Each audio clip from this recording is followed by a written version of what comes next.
what happens to a child, and why, childhood trauma why is it even a thing, right? And so let's start with what happens during pregnancy, and whatever the mother does kind of does pass on to the child. And then we Yeah, talked yeah. about social media, and then we talked about generational trauma. So let's kind of Yes, start with one. So generational trauma. Let's start with that, because that and I great. feel like pregnancy kind of tie together. So Absolutely. what do you think, potential, well, not just potential, but based on, your work with your clients, what have you seen to be the common issue that pregnant mothers do Mm, that passes on to their next generation? Or even just, is it just household trauma, or is it yeah, like, what yeah. is it? What do you see to be like a common thread Common among thread. most of your clients? Yeah. Well, let me just start by saying context that generational trauma is absolutely 100% real. I know that there Mm. are topics of discussion about it right now that are getting popularized, if it's like real or not, how does it work, etc.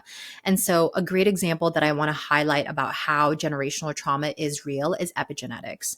And so if anyone listening has never heard of epigenetics before, epigenetics is basically the concept of how the genetics that you're born with gets influenced by the environment that you're in. Right. Okay. So epigenetics, your genetics getting informed and influenced by the environment that you're in. I also want to define the word trauma too, because that can be used Absolutely. in various ways. So when Yes. we're I love combining that. generational epigenetics with trauma, can you define both? Yes. And then, just so that we're Absolutely. level setting for our audience. Absolutely. We will go into it and I will connect the dots for you. As an Okay. example, I'll give to your audience so they can kind of like correlate it a little bit. So say like Revolutionary War, the Civil War, different like founders associations that have happened, for example, or even like Mm, prisoners of war, right? When you think mm, about prisoners of war and that history that have happened between men, women, and families, there's just been so much struggle and so much fight. So for example, like I'll use just like the prisoner of war as an example. Prisoners of war at the time, they were housed essentially in a space that was as big as a grave, right? As mm. big as a grave. Wow. And if you look at the lineage of people who have ancestry in prisoners of war, like their whomever great grandfathers, grandmothers, whatever, were all prisoners of war of blank. You can actually see certain like karmic ties, like poverty, abuse, Wow. abandonment, all throughout the different lineages and present generationally. And so I don't think that that's necessarily a coincidence. I do think Yeah. that that's a real thing because it's like that it happened to this family and then that story gets passed down and that story gets passed down and that story gets passed down. It's very similar to this idea of, say, if you grew up having a single mother and your grandmother was also a single mother, there's a possibility that you are going to also be a single mother, right? We Yeah. can also see this like physiologically and metabolically. If you have a history with the women in your family who have breast cancer from X, Y, or Z, you are also at a risk for developing breast cancer. Hmm. Okay, so this is how epigenetics can kind of influence what is going on with your already existing genetics.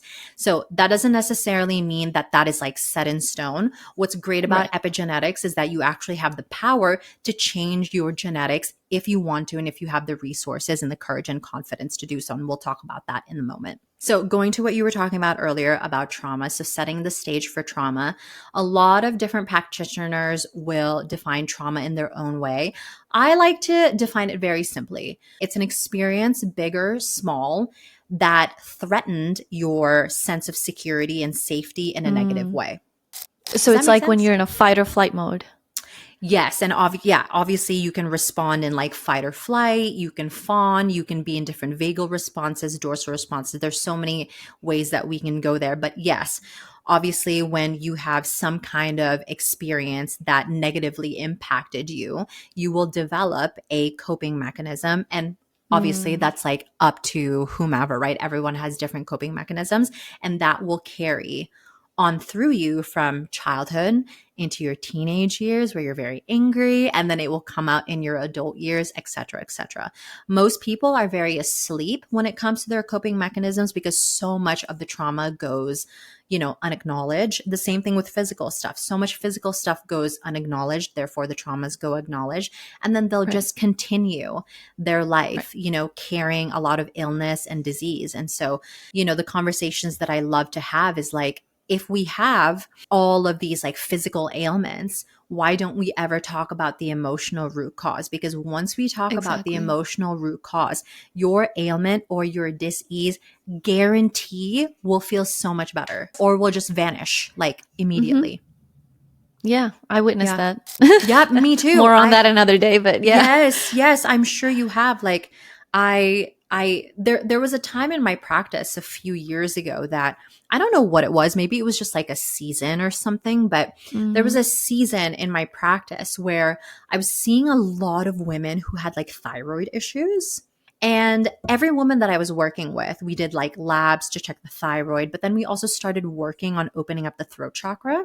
And a lot of people think that the throat chakra is just about like expression, right? Being your like full expressive self. But I actually like to think of the throat chakra as a means of truth telling. Like, what lies are you holding on to? What lies are you telling yourself? And so we were kind of doing that emotional work, got labs done 6 months later. So much better. It's just wild. It's like, there's no way to like quantify or qualify emotional root causes, but it does exist and it's very real. Yeah. So it's those suppressed and repressed emotions that are coming up 100%. in various organs. Yeah. Yeah. It's Depending really on, cool. obviously.